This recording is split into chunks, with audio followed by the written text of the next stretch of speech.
track geopolitical power.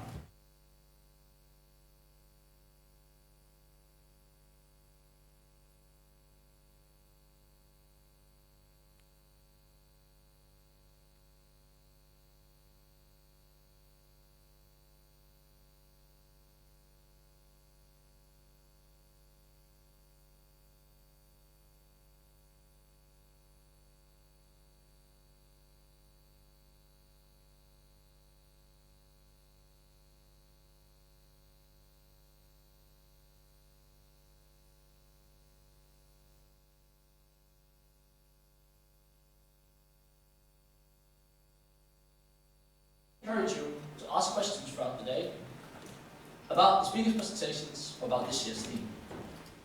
I'd like to emphasize that we do have a competition for the best question asked throughout the day on Slido, as well as a competition for the best photo shared with us on Instagram using the hashtag ASIM2016. But now, my ladies and gentlemen, let's get started with this first session. Please help me welcome our moderator for this session, journalist and anchor at the Danish Broadcasting Corporation, Jakob Illeborg.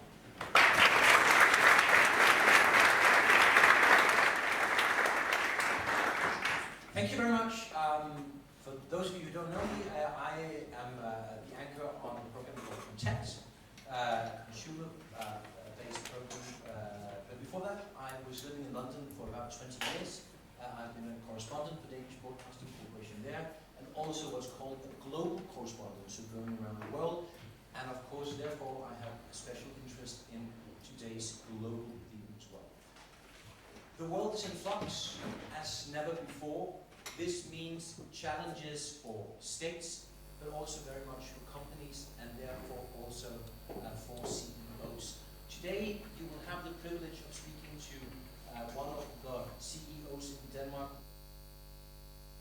exporting franchises in the country, actually in the EU. Jyske, Valeur, as you know, is the CEO of Danish Crown. Before that, he was the CEO of Arla, a major exporter, dairy exporter as well. And Jyske Valeur is interesting in this context because the impacts felt by the whole of Europe after the Ukraine crisis and the Russian sanctions and mutual sanctions between Russia and the EU very much affected the business that Jyske represents today. So therefore, ladies and gentlemen, this is a unique opportunity for you to listen to one of the biggest CEOs in Denmark has to offer on geopolitical influences and changes in Denmark and Europe right now. So open your ears, sharpen your pen, and please give a very warm welcome to Mr. Jyske Valeur.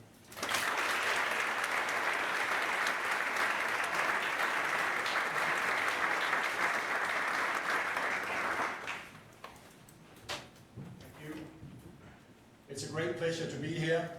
I graduated out of this school or university 30 years ago to the year 1986, after 4.5 years, and it wasn't a bachelor I was doing, it was actually a master's. It's a great pleasure being back here. You're going to have a fantastic education here. I've been to INSEAD, London Business School, Kellogg in the US. This is a first-class education that can take you everywhere where you want to go. I don't even think I knew how far you would go when I graduated out of here. I think you were a lot smarter than I was at thinking about what is possible. But it's taken me all over the world. I've lived in New Zealand, I've lived in China, I've worked everywhere with people from everywhere in the world, and that's been a great pleasure. Today it's about navigating a volatile business environment, and I have to say, having been the CEO of Danish Crown for just under a year, that is volatile business, and it's hyper volatile. And I'll share some of that with you. And this is not e-business or anything like that out of Silicon Valley. This is real business every day. And we're based just outside of Aarhus. That's where we're headquartered. And this is what it's all about, these little guys. They are the ones that drive our business. And I'm going to talk a bit more about that. But that's where it all starts, with the pigs coming into our business. So let's talk a little bit about who we are, and I know you don't really want to hear too much about that. That's what I've been told, not too much about the business. Talk about real stuff. But I'm just going to share this one, not one page, but a few pages on this, because I think not many actually knows what our company is about. So I'd like to just share a little bit about that. We're really a very strong international company, and when you look up at that left-hand corner, we are owned by farmers. Not many companies are owned by farmers. We are owned by 8,000 Danish farmers. And this is sharing economy before it was even invented. And we started sharing economy about 130 years ago. So farmers, one man, one vote. It doesn't matter how big you are. It's still a full democracy. And all profits we make flow straight back to the farmers. So we just need the capital in the company to grow the company and have a, say, future growth path, risk, everything is passed back to the farmers. So that's sharing economy 1.0. We're one of the biggest food producers in the world. We have a turnover of about 60 billion Danish kroners. We employ 26,000 people, and on top of that about 5,000 or 6,000 on contract. So over 30,000 people came in this morning to go to work. And that's when you talk about power, that's what you've got to remind yourself. 30,000 people actually came in this morning, not to do what I told them, but to do what they think we would like to see from management. And that, you become a little bit, you get some humility into yourself when you think about that. That's why you're here. So 8,000 owners and more than 30,000 people making the money here. We are processing 22 million pigs a year. That's more than 60,000 a day. Actually, we will have sent 2,500 pigs to a better place when we're finished with this session.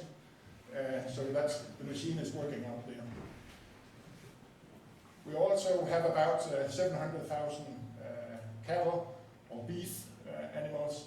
So when you go to MASH, you're going to have the pleasure of some of our products, for instance. A lot of that is from us. And we are the leader today in, you could say, Northern Europe in beef. And then we process about 940,000 tons of sausages and salamis and all sorts of products that you meet in the supermarket. We have access to 136 markets. We sell to well over 100 countries. We have production in 10 countries. And in the final corner there, you'll see some of our brands. But really, we are also an FMCG company. So we have the processing right from the farm, the guys that own us, full value chain control, right through processing to customers, category management, right through to the meal you're going to have tonight. And that's why we're here. That is to make a great meal for you guys every day. And that's why we come into work. That's not to kill pigs, but that's actually to make a great meal tonight. Here, or in China, or anywhere in the world. And that's our mission to do that. Sorry. The challenge I was given was to talk about how does a company like Danish Crown navigate in a highly volatile business environment with a clear strategic direction, because you can't just go like a yo-yo and go everywhere. You need to sort of keep a direction in the midst of what's happening around you. And now I'm going to talk about what is actually happening around our business. And just a few numbers to tell you what's at stake when you're Danish Crown. The 60 billion turnover is split with just under 10%. It's closer to 9% right now. That is in the Danish market. So a lot of people would think, oh, you're a Danish company. Yes, we are also in Denmark. That's where it all starts. But we are quite international. 63% from the other European markets, and then about 27% outside of Europe. But the one to the right might actually be the more important one. That is showing the exports out of Denmark. So that is what we're exporting out of Denmark. So our exports in 14-15, about 25 billion Danish kroners.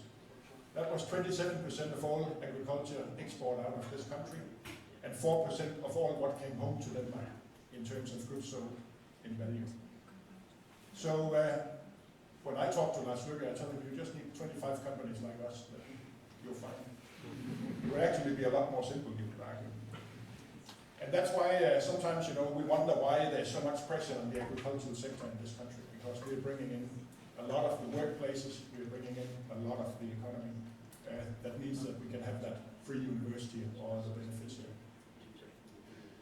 In terms of exports, we are 36% of Denmark's export to Japan now.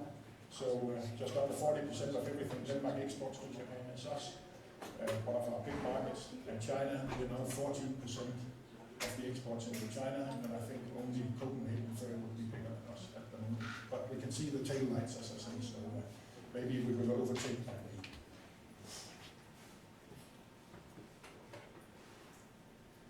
The environment that we are in, and here on the left you'll see our financial results, so fairly, slight growth, some would say static growth, from about 57 up to 60 billion in turnover. EBIT percentage around 4%, going up and going down a little. But before you sort of conclude too much on that, you've got to look to the right. And here I've tried to show the price index of various commodities. The red one is the raw materials, agriculture. You have a price drop of more or less 20% over these last 4 years. You look at oil, which is one you all know, down about 50% in that time period. That's probably more or less the time you've been here, I guess. The world oil price is halved, and you can see metal and food in general. So a huge price drop. So just standing still on that top line, that has actually taken a bit of work, I can tell you, just to keep that going at that level.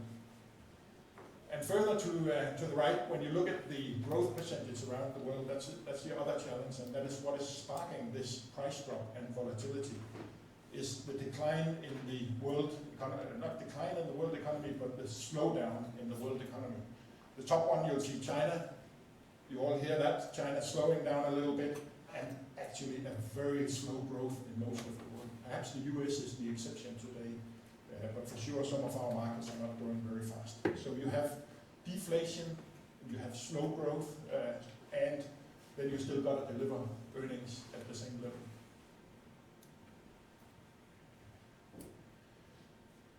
The way we operate and why we can do this is that when you look over here on the left, you have huge raw material price fluctuations. So the input costs on farm, that is fertilizer, oil, soy, or whatever you use as feeding, they fluctuate, they're world commodities. Whereas the prices you see on shelf, they're actually relatively stable. You might think they're fluctuating quite a bit, but we talk about 20, 30, 40% price variation over a year here. You see maybe 5 or 10% and think, oh, that's big. Price really went up for coffee or went up for milk or something like that. Yeah, maybe 50 euro or something like that. But the way we are owned, then this poor farmer, or the poor 8,000 farmers, they carry basically the risk. So we have that pass through that I mentioned before. We bring in the money, we target an EBIT, and then everything else is paid out to the farmers. So I'm the CEO of probably the only company here that starts with defining what is the EBIT going to be next year, and then we take it from there. And that's a luxury, but it's not that easy. I'm not sure we want it.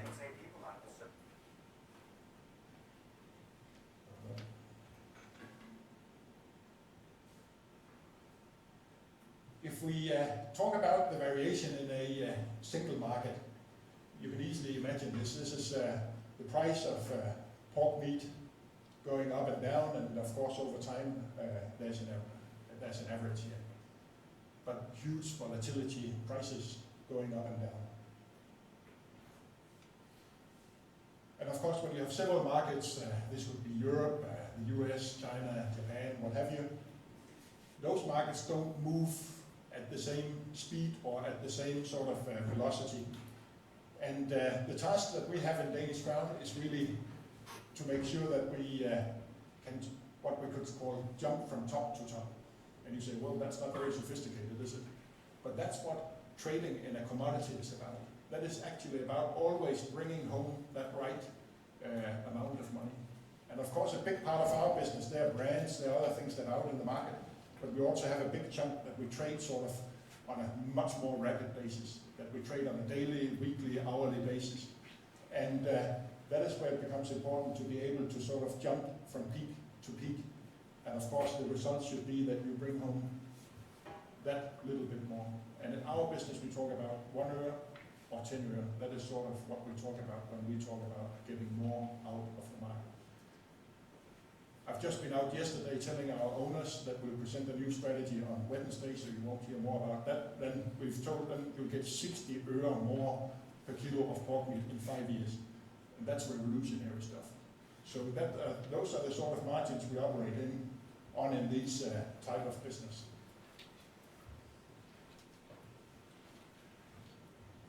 I don't know why this is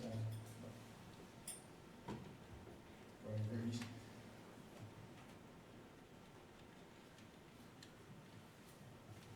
Another thing we use is really the price differentiation across markets. So if you think about the price per kilo of a cut of meat, you think about the different, I'm sorry, but I think I might have skipped one there in this mess of getting this right, because I like just to come back to this one, sorry about that. I talked about the 60,000 pigs a day coming in, going to a better place tonight. And our daily challenge is really to take this pig apart. So where most of the businesses you'll meet in your case studies or when you go out and work, they're about assembling something. You assemble an iPhone. We disassemble a pig. And that is, you take it apart in about 200 pieces. And then that's not the subject of today, but then I'll tell you, then it gets complicated, because what does it actually cost? That piece number 159, what is actually the cost of piece number 159? They're all moving in 200 individual markets. And you don't know till you cut it apart what you produced. Well, that's also interesting, but that's for another day. But what we do is the carcass balancing. And what you see out here is that we have different markets for different items. So in this case you'll have China paying more for, they like to have the head, the ears, they like the trotters, the feet, the tail. They're sort of the specialities in the Chinese market. We like some of the cuts from up here, the bellies, the bacon, the loin, what have you. And then you simply have markets that are willing to pay more, and that, sorry for that, but they're the curves I talked about before. So you have different markets paying different price at different times, and it just fluctuates like crazy over a week, over a month, and over a year. And then you couple that with the risk barometer here. So you have Germany, that's a pretty safe market, you know you can sell. You have Japan, maybe a little bit more uncertain because of distance and timing. What you've sold today will arrive in 4 months. It's been frozen and then it arrives much later. But then what is the market, all of that? And then you have China, you don't always know what's going to happen there. So that is the volatility and the complexity we operate in. So whereas you might think that was pretty easy to take that pig, send it to a better place, and then you sell that, and how hard can that be? That's actually a little bit harder than what it seems. And that was the theory that I talked about. And then back to this price differentiation. So in Europe, you have different parts of the pig. There's a big price difference. And you know that you go to the supermarket, you buy a liver, it costs next to nothing. You buy a loin, oh, that's expensive. And that's what is on this curve, very simple. And then you have the, say, the Chinese market, where you have a much lower price differentiation, because they actually like all the items on that pig. So the price differentiation is a little bit different. And what we need to do is, of course, to realize this higher price, which then in turn become the value of market access. And I'm going to talk a little bit more about that, because that drives volatility big time. And I've been told, maybe I've been awake in one of those lessons or tuitions that is about Adam Smith or something like that. You can derive that, but you probably know more about that than I do. And I'm not going to go into detail on this, but that's just to show you. Then we come into the market access side of things. So top export markets for pork meat, the big exporters. One of our advantages is that we have a much better access to many markets. So we can do this jumping from peak to peak that I talked about before. So having access and having trade access is so significant. And that's where all the talk about less globalization, Trump, all of that, I'm going to come back and talk about that. That's where that becomes critical for us. So when Valeur say no to a Japanese trade deal, that is a complete disaster for a company like ours. So we have a big lobby team in Brussels that are only working on things like this to get access for our products. Again, I'm not going to go into much detail on this, but again, some of the figures you saw before, our European sales, and then with some of the big markets here, like the UK, and I'm going to come back and talk about that, US, rest of world, 115 other countries. So we are really out there and trying to have something where we can discover the price continually for 200 different types of pork meat every day. That is the business we're about. And that, of course, invites volatility. And what does then a volatile market environment actually look like? What I've taken here are just some of them. Development in export markets, I'll talk a little bit about that, like Russia. Trade agreements, we touched upon that. Populism and protectionism, we have a lot of that at the moment. And then of course there's what's called force majeure, which is everything goes wrong and it's out of your control. So China, one of the major influencers on the world market, and that's one of the things that drive increased volatility. And China drives a lot of that volatility you saw when I showed you these graphs on pricing. They drive, to a large extent, a lower oil price, together with shale in the US. Metal is purely due to China, less demand. And again in food, when you look at pork meat, we've gone from China being 5% of the international market to right now we're just under 30%. So in terms of pork meat imported crossing a border, they're 30%, and they are volatile. And when you look at economic growth that we touched on before, we see a slowdown in the Chinese economy. So this is important stuff that you become so dependent, the market becomes dependent on one country. That hasn't really happened before, at least not in the 30 years I've been around in this type of business. But China is just becoming a major driver of volatility. And somebody here has done a study on what will happen if Chinese growth declines to about 5% from currently about 7%.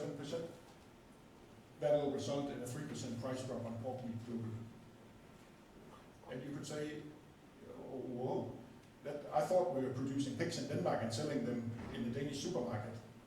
Yes, but that price is driven from a Chinese demand as well, or from a global demand. And it's really that globalization and being on top of such a volatile environment. And there's a good question for me. How does Danish Crown relate to this challenge? We of course do that by moving forward in that value chain. How do we get more into the Chinese market? How do we start coming into e-commerce? How do we get closer there? We're selling some products now directly on e-commerce in China. Specialty items, price 5 times higher than what we've been selling at before, by going direct through other channels. And that's the sort of things we need to develop continuously. Another one, the Russian embargo in 2014, February, Russia stopped import of pork meat. And that is the whole retaliation, right? Now we can't export agricultural products to Russia at the moment, and you haven't been able to do that since 2014. They stopped imports. That was our second biggest market in 2014, coming into 2014. This is their self-sufficiency rate, how that increased, and these are the imports. And all of the imports here now come from Brazil, basically. And that used to come from us up here. We lost 3 percentage points in exports. We increased tonnage by 8%. We improved the payment to the farmers. China went up 45% in that year. And we kept our earnings. And that is called responding to volatility. But I tell you, you don't do that by doing a big PowerPoint presentation and thinking about what to do next. You do that by getting out of bed and get going and knowing how do we deal with this. And in the first year after Russia, adjusting to that Russian ban, still awaiting possible Danish exception, we thought we were going to get an exception due to our high veterinary standards. We still have a setup, we still have a sales office in Moscow. We don't sell anything, so they haven't been working hard the last couple of years, but we still keep that open. We took all the stock write-downs, stock sellouts, adjusted production setup, laid off people, closed down factories, rebalanced the carcass. That is what I talked about, that carcass balance, the pig with the 200 pieces. Rebalanced that, where do we sell these pieces? and new market activation, and that's where I talk about China getting a new, much bigger role. And of course, we're still preparing for a relaunch of Russia. I think that'll take a couple of years. That'll be maybe 2018 or 19. I think 19 more than 18. But that was our biggest export market out of Europe, total, not for us, but for Europe. And that can change so rapidly these days. And that, I think, is the environment you're going to come into. When I got out of business school here, those sort of things took 2 or 3 years. Now they take 2 or 3 months. So the speed, it's the same. Things haven't changed like that, but it's going much, much faster. So that agility and speed is going to be of importance. I touched upon this with the trade agreements. Can really change the game rules on the global market. TTP is an initiative by the US to make a Pacific partnership, 14 countries around Pacific, including Japan, where they'll have a free trade zone. Japan is one of our biggest and most profitable markets. You might have noted that in one of the previous slides. That could shut us off out of the Japanese market if that happened, because it would be more attractive to take products from the US or from Canada than from us. Fortunately, there's an election in the US to be decided on Tuesday, so everything has stalled. We have been working damn hard to get a European partnership agreement. That's the EPA, and it seems somehow we'll be able to sign that before the end of the year. And that is the EU Commissioner for Agriculture. He's been working so hard. And they don't get much credit for that, but they are actually doing some good stuff in between. But getting that access for an export-driven Northern European economy is vital. TTIP, the American partnership, I think that's going to be hard. There's not an Obama to drive it. The German population is against, so I'm not sure that's going to happen. A TTIP would be negative for Danish crown, because you'd see more US meat coming into the European market. But I think for Europe it would be a good idea. CETA, the Canadian free trade deal, now it seems it's being signed, but how can you have an election in Valeur, of all places, in a dysfunctional, in a dysfunctional country, in a region of a dysfunctional European country, besides, we shouldn't have that, I don't like it. The world will not move forward if we work like that. And but it seems it's going to happen. It's not a big deal for us, but it's just to show you these sort of things. They're reality when you're in business. It's not something academic you hear about in radio or TV. This is reality, and it decides our sales opportunity. Then we have a new tendency, protectionism across key markets. I thought I'd been working 30 years to try and create more globalization and more cross-border understanding and cultural appreciation, but that's not the flavor of the day. Lovely pictures, isn't it? They're the guys who want to run it. And I was in the US last week, and everybody I met said they're going to vote for Trump. And they hate Hillary. And then I said, but do you like Trump? They said, no, we like the message, we don't like the messenger. And I think maybe that was the essence of everything. We like the message, we don't like the messenger, but they still vote. So let's see what happens on Tuesday. I've just taken one thing here. What is at stake? The Brexit. We have a sale of 14 billion Danish kroner in the UK. It's our single biggest market. 2 billion export and 12 billion local. They're not self-sufficient. The British haven't been self-sufficient in food for 100 years. They import about 40% of what they eat, and that's good for us. But we also kill 25% of all pigs in the UK. So we are the #1 pork operator on the British market. So in my view, and that's why you haven't seen me talking about Brexit anywhere, it doesn't matter. We're going to win either way.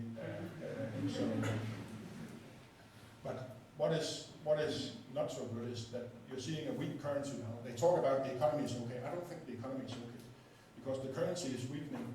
The UK don't export anything. I can't name a UK export product apart from Rolls-Royce and Bentley and then Harrods tins with cookies. That won't make a country great, I can tell you that. So, a weak currency will drive inflation, it will drive food inflation, and that's going to drive a decline in consumption. That's going to take 1 or 2 years, but that's going to happen. I don't hope we're going to see import restrictions. I don't hope we're going to see US, Canada free trade into the UK. That would be detrimental to us. And the first and foremost problem is that we employ 7,000 people in the UK. We are already struggling to get labor because that labor market is built on import of skilled people from Eastern Europe. You go to a hotel, you go to a bar, or you go to a meat plant, people don't come from Britain. They're the guys that buy the apartments and rent it out to the guys that work in the plants. So access to qualified employees is going to be a big one. Other things, and that's in the force majeure area, African swine fever. That's not something that you should worry about, but that is something that's serious if you're a pig. And that is in Russia now, it's in the borders in Poland, and we have a big trade between Denmark, Poland, Germany. That could shut down our industry overnight. And it would cost us 2.5 billion Danish kroner in profits immediately. And I think it could kill, I don't think it would kill our company, but I think it would kill a big part of our owners if that happened. So they're the sort of things you've got to worry about as well when you get out of bed every morning. And then of course we are dependent on weather, diseases, other risks, you name it, you got it, and it's all happening because now there was a hurricane in the US, we have 5 factories in the US, then you've got to shut down a factory because there's a hurricane in the US, you know, it's everywhere. But that's become normal, hasn't it? Sort of weather incidents. But I guess all of that then leads to the need to have some strongholds. You've got to have something you can navigate around.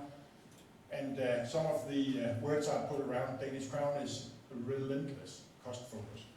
We chase money every day, 24/7, continuously increasing efficiencies so you can stay competitive at a global level. We have a strong local accountability. We need people, the Prime Minister talked about that, we need people that can take decisions fast and on location. You don't have time to wait. We have a well-diversified portfolio, pork, beef. We also have an ingredients business that I haven't talked about, very, very interesting as well. We have this cooperative model where we pass some of the risk back from the company, but it doesn't disappear. We have what I call a strong back-end drive, that is this carcass balancing. We start thinking, pig 200 types of pig meat, where do we put that? Clever merchant talent, jumping from peak to peak, optimizing the carcass balance every day. Strong home market position, so we're very strong in the UK, Denmark, with the Tulip company that many of you know. Sweden, where we're market leader, Germany, Poland, where we're also market leader.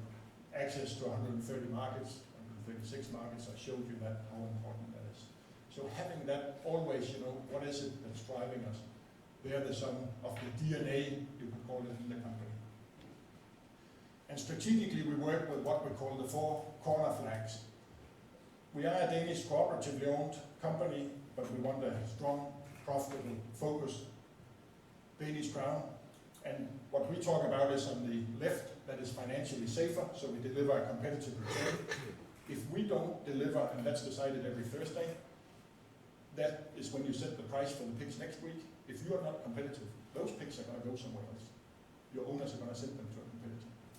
And they do that. They don't do it the first week, but after 8, 10, 12 weeks. So if you lose competitiveness for more than, I would say, 8 weeks, I would start to struggle big time. So that's how fast it goes. We need to deliver a competitive return on invested capital, target over 10%. So like an industrial company, that is what we need to deliver on the money that is parked in the company. But even more importantly, we need to build a company that continually strategically safer, so strong market positions, great business relations with people that are going to work with us, and then finally, better, stronger underlying business systems, so getting the synergies out of the company. There is a reason why you want to be big, that is to harvest some synergies. So how do you keep local accountability and responsibility, and then you drive big time efficiencies in the back end of the business? That is what it's all about. So with those words, I'd like to thank you, and then there's a debate.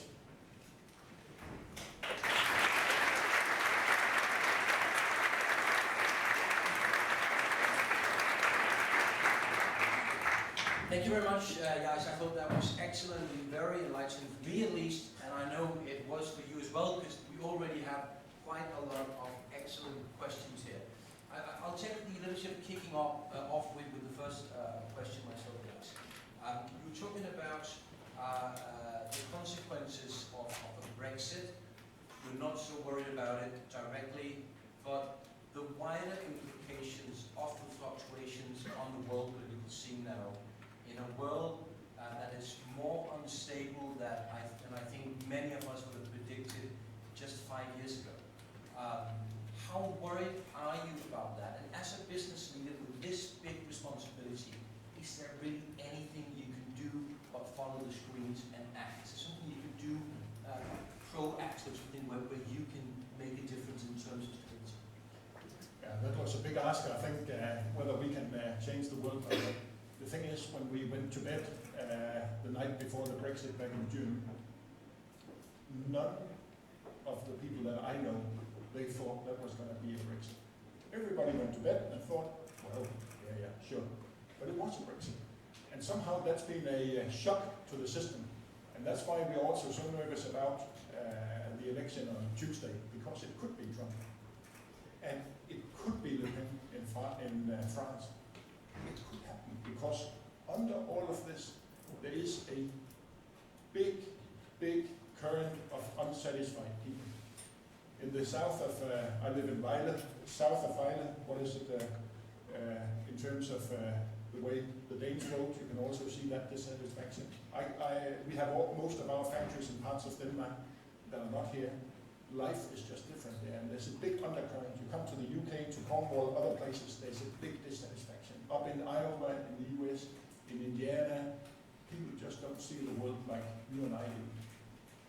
And I think somehow, and that may take another turn here, but I think somehow the moral responsibility of business leaders has broken down to some extent. Bankers, finance guys, big business, people have had enough. And they think there are some that are enriching themselves, and there are some that are losing out. And then I think if you are to change anything, I need to think that we as business need to start acting and be more responsible in that respect. And it's something we've started doing more of in the UK, talking more about the responsibility at the local level and why we are doing business and what it does for society. And if you can't answer that, I think it's going to go towards more volatility and more political risk. And political risk you cannot control. It is a bit surprising that everybody's talking about a breakdown of the EU, a breakdown of the democratic model, and people are starting to think maybe China is the way to go. I'm not so sure about that, but I don't know if that was an answer, but it was also a big question. I think it was a good answer, to be honest. And we're going to come to these very brilliant questions. I'd like to ask you a few more questions myself now that I have you. You won't get to ask me. But I think from a journalistic point of view, I think many of my colleagues would agree that people like Jyske, that big corporations, the influence that these corporations have on the world is growing, and therefore I think that your call for more responsibility is very important. Let's jump right to the questions. I'll start with the most popular question straight away. So let's get this off. If I know how to do it, I think this is how we do it. You need your reading glasses then. Yeah, exactly. Here we go. I'll read it aloud for you, Jyske. What do you consider to be the weakest link in the production of pork in Denmark? Where could something be improved, made easier? This is also a big question. No, that's a good question. That's a very sharp question, actually. I think the biggest issue we have in Denmark is that we have nearly lost the license to operate from society. And that means that society at large, the politicians, I think it's that microphone, if you can switch it on. So we have nearly lost the license to operate as an industry because there has been so many cases or defensive way things have been done that society is not so happy with us anymore. And if we were to lose that license, then we're gone. And we need to rebuild that, and that starts with a better reputation, that starts with more openness, and that starts with confronting some of the issues. And then it starts with talking more about food quality, and get the Danes back on actually appreciating what you have. There is a reason why 136 nations out there, they like to buy the products. That's actually because they're good. And we've come into a habit of saying Danish is not so good, but everybody else think that's probably the best we can get. And we simply need to get the pride back, get the license to operate back again. And I think it is perfectly possible, but that is the biggest risk, I think. The other big risk we have is that because of the way the environmental regulation has been done over the last many years, it's become very, very interesting to export pigs out of Denmark. So when you go out on the motorway here, every 10th truck you meet is a truck on the way to Germany or Poland with small piglets. So today, 60% of the pigs that are born in Denmark, 60% of them, they leave the country alive. We're the ones that keep them here and feed them, and then we kill them when they're ready. And that's happening because the environmental regulations have meant that for the farmers it's not so attractive to be in Denmark anymore. So they have farms outside of Denmark where they feed the pigs and then kill them or sell them to others. And that is a breakdown in the political decision process. It's not one thing, but it's over 20 years, 20, 30, 40, 50 regulations that each and every one of them are maybe sound, but the totality is just crazy. The third thing I'd point to, if that's okay, the third challenge we have as a company is that we pay, here in Denmark, we pay all-inclusive. A guy working in a meat plant here gets about 280 kroner in salary, all included. That is a net take-home salary of about 180, 190 kroner. In Germany, the cost is 80. In Poland, it's 30 for the same piece of work. So the wage for, say, unskilled labor has sort of left the planet here in Denmark. And there's a big risk with some of the political things that are happening here that we're getting back into salary inflation, but driven off a service industry in Copenhagen and Aarhus, not driven off a global manufacturing industry. That's a big risk. That was one answer, but more of a political sort of thing. But the license to operate is absolutely number one for us. Now, there's another, I think, very good question here that I'd like to highlight. Being owned by 8,000 farmers who are highly dependent on your management of power, how does this limit your power? And I think that the good thing about this question is that the Prime Minister talked about the limitations of power. You just mentioned Wallonia as a problem. You have Wallonia basically saying we won't go with the rest of the EU, and that stops the wheels in motion. Now, in a sense, this could be very true of your corporation as well. There's so many people with stakes in it, and you need to look after them. And surely this must sometimes slow you down in a very, very volatile, competitive world. Yeah, again, that's a super question, because having 8,000 owners out there, the risk is, of course, that they don't manage the company or look after it, or the risk is they look too much after it, because they're very active. I prefer to talk about 8,000 activist shareholders, because this is not like, there's some other cooperatives, and nothing bad said about it, but for example, you're a lighting company or something like that, electricity company, that may be cooperatively owned, but you don't really give a toss about it, because you're going to get electricity anyway. But our owners, they get all their income from our company, so they care and they are involved. So they're very active. The way it works is that I report into a board of directors where we have 13 members. 4 are external, so some of the big Danish corporations, so CEOs from other corporations. The rest, they are farmers. They're the guys together with me and the management team. That's where all the decisions are made. But when it comes down to strategy, as I said, we're presenting a strategy on a new strategy on Wednesday. That needs to be signed off in what is called the Board of Representatives. So among the 8,000, they, through a complicated system, they elect 100 to the Board of Representatives. And I was with them Wednesday night presenting the strategy. And by the end of the day, they got to like what they see. Else it ain't going to be. So this is a true democracy, and it's you need to be able to work in that democracy. But they are, don't worry, they are active.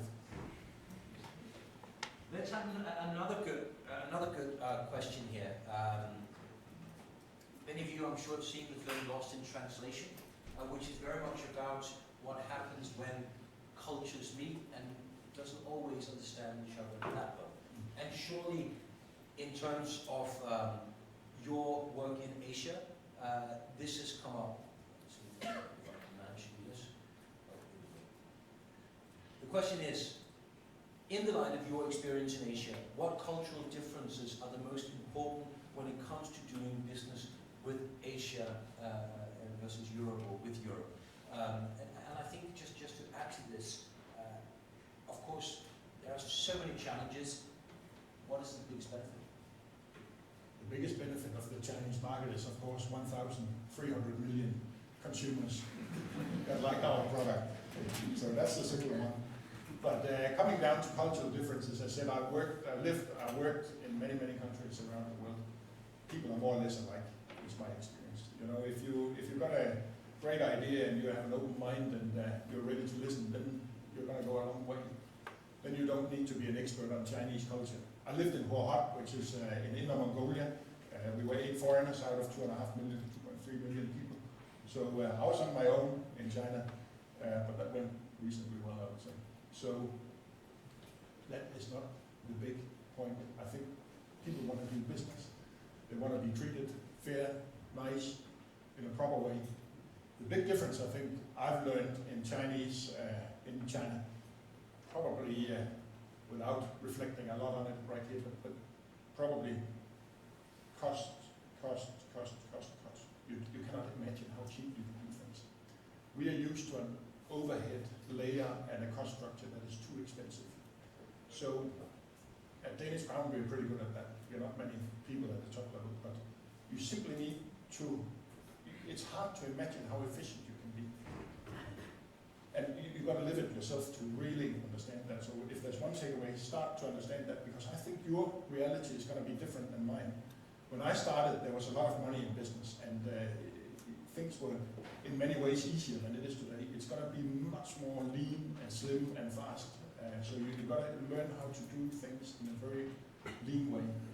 The other thing I learned is that in China, when you play the game of risk, you've got to consider, do I gain territory or do I build positions, right? In China, you build territory fast. You gain territory fast. So it's a market share game. So it's about getting market share fast, and then you try to consolidate afterwards. And what we're seeing now is that for a lot of Chinese companies, they're not succeeding in that consolidation, so they're struggling to get profitability out of their business model. But I think that's what's happening. So fast expansion. And that's why a lot of European and American companies get totally surprised by China, because it goes so fast. And they can't figure out what is the idea. The idea is to gain market share. The idea is not to make money short term in many companies that I've seen. And then still the long-term thinking, having that vision and idea that's not for the next quarter, but maybe for the next 10 or 20 years, I think we could learn from. That's my brief take. And the next question is a natural succession to what you're talking about there. I think it's a brilliant question as well. Do you have a strategy for sub-Saharan Africa? Because the Chinese do, I don't know why that. Yeah. And if so, is it successful? Yeah, we do have a strategy for sub-Saharan Africa, and we have a turnover in sub-Saharan Africa of about 700-800 million Danish kroner now, which is okay for a Danish company. We have opened an office in Dubai. We do the trade out of Dubai at the moment, so we travel into Africa. We're trading some of the more simple and cheaper products. We have a company called S-Food that is doing all of that for us, so they are starting to build the market positions. And I could imagine that we would start investing more into parts of Africa over the next 2 or 3 years. But we're not that far yet, but we have a strategy for it, and it is working, and we have profits out of Africa now, and it's going to be bigger, but to be honest, it has slowed down a lot after the drop in the oil price. It was going very fast when the oil price was about $100. Let's have the next one. I think this is good as well.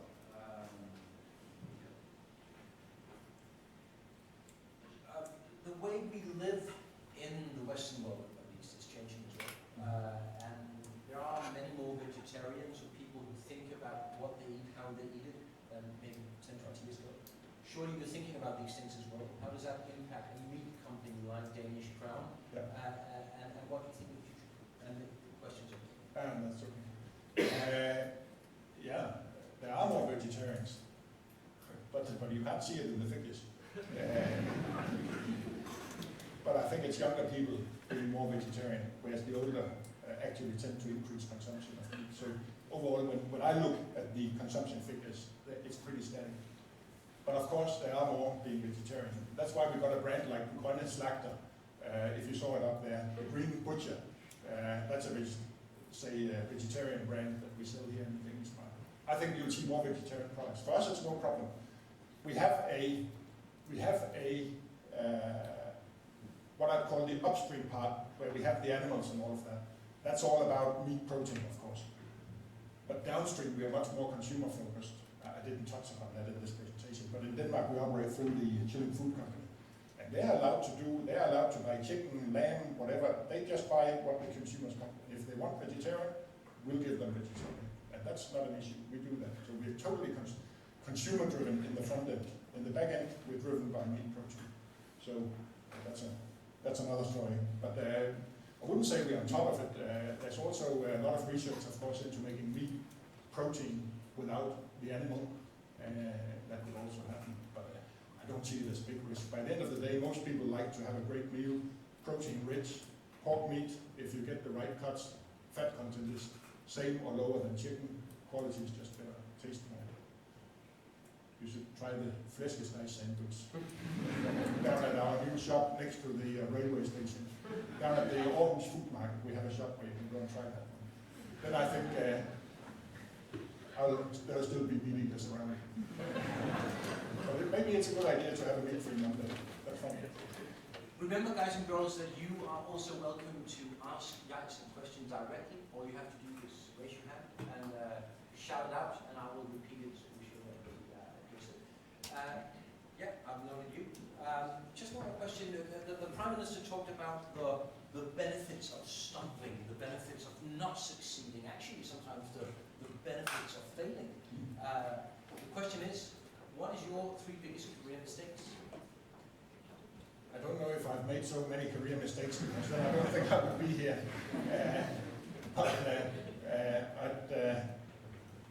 I'd say I've taken some damn big risk from time to time. Like when we entered China with Arla, that was a huge risk. I've taken on a lot of big, acquisitions, and some of them, you think, that didn't go as well as it should. But when you get into top management, it's about taking risk, because there's not really any reason for you being there. You're there to set the direction, and then you're there to decide when to take a risk. So I don't think I can say that I've done any career mistakes in that way. But if I was to give you a good advice, then it would be to go into, but of course things have changed, but I would go into a blue chip company, start big, then you can always go small. And secondly, I'd find the right boss, because that's the most important. That is actually you go and find the right boss, because he's going to take you somewhere. And I've been privileged in many situations. Now I'm the boss myself, but I have a great chairman. You need to find someone who's going to help you go forward, else you're not really going to go anywhere. And then if you're on the career advice part of it, then I'd say, remember, it's not always your boss that promotes you, it's actually your peers. So what are others saying about you? It's not just up and down. It's very often, it's the guys next to you that start talking about, hey, this guy over there, or the lady over there. That's where it happens. And they're the ones that get the promotions. They're not the ones that only work for the boss. They rarely get the promotions. But find the right boss, number one. The rest will come. Now, I have just a little extra question here, because this is before your time in Danish Crown. But talking about mistakes, was the focus on Russia a mistake, given that that Carlsberg invested heavily in Russia, and we knew back then that Russia was troubled, Putin was difficult to read, and things might go pear-shaped. So looking back, did you focus too much on Russia and Danish Crown? I don't think we did, because we were jumping from peak to peak. The thing is, we didn't have any assets in Russia, and that makes a big difference. So we didn't have any investments into the country. We were using a sales company, a few employees and some distributors. So it's not like the Carlsberg situation. And I've been very, I've been more cautious on Russia than many, because I've been around maybe a little bit longer by now. On the 17th of August, or 16th of August 1998, there was a crisis in Russia. Russia broke down in 1998 as it did now.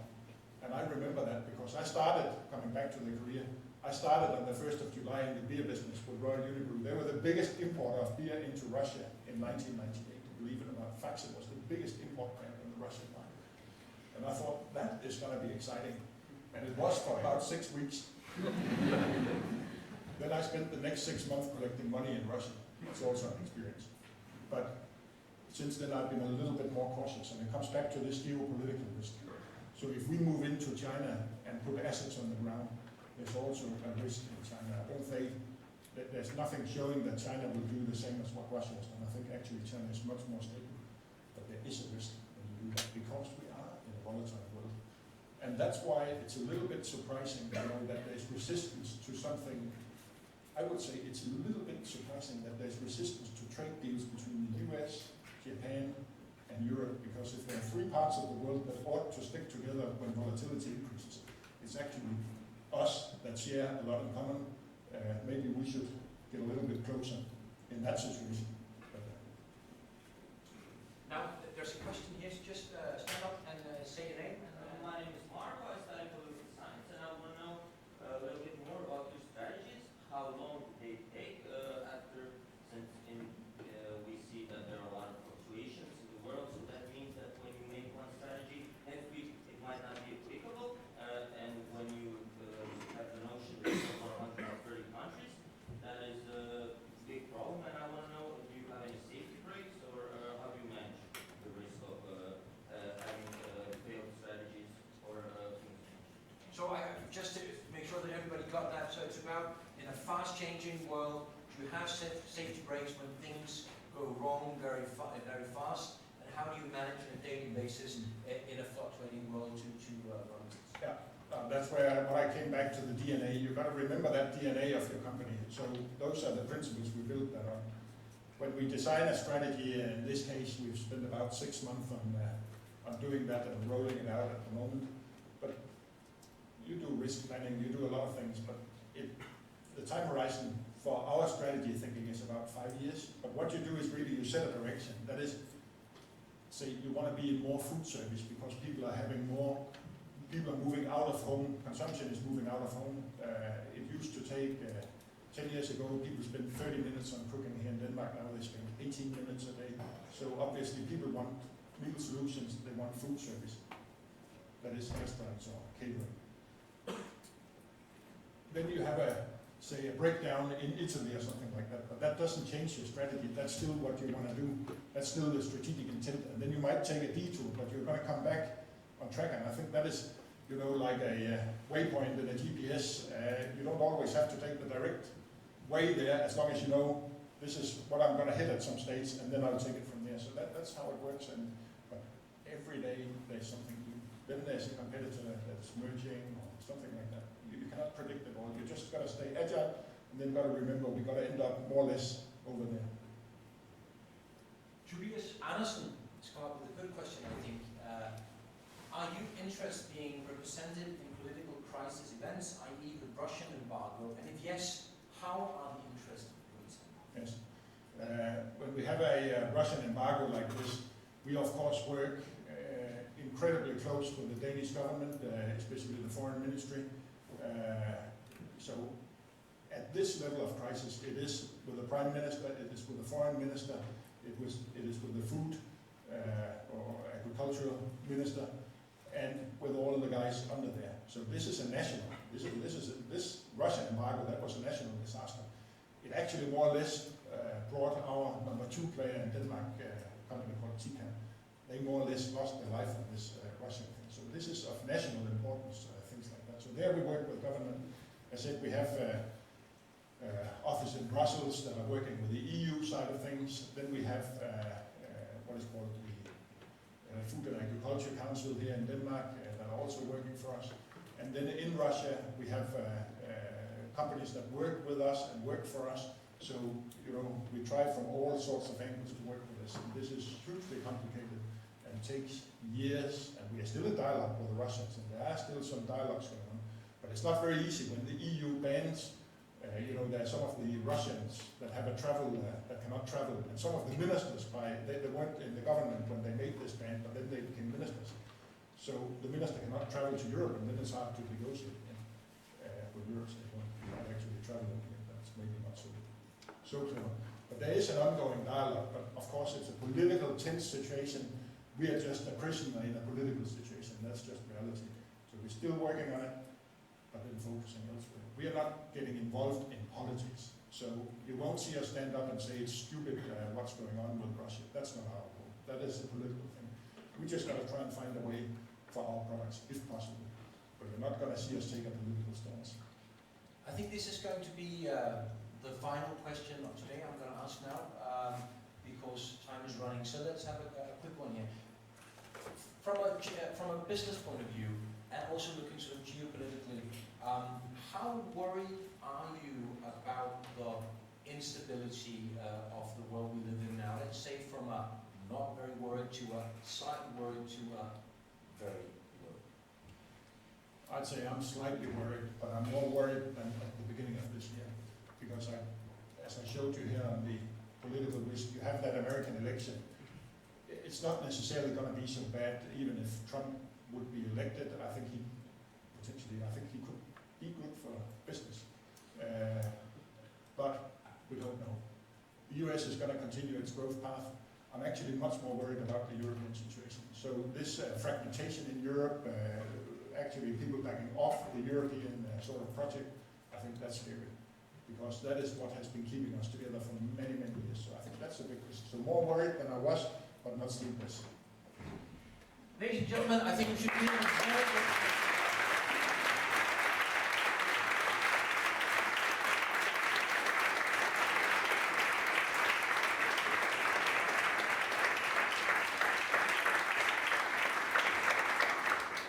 On behalf of all Symposium, Mr. Valeur, thank you very much for such an interesting presentation on how to navigate in such a volatile business environment as the one you're facing. We're truly honoured to have you as a guest this year at the Symposium. Please accept this gift as a sign of our gratitude. Thank you.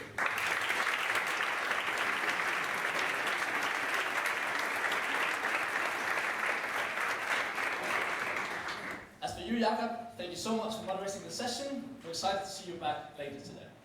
Now, for all of you, please remember that your next session will be in the Auditorium at 2 o'clock. As you leave this auditorium, please do not hesitate to stop by our coffee lounge just outside on the way. Here, Mr. Jyske has promised to stick around for a few minutes to take any questions that you may still have. Thank you and enjoy the break.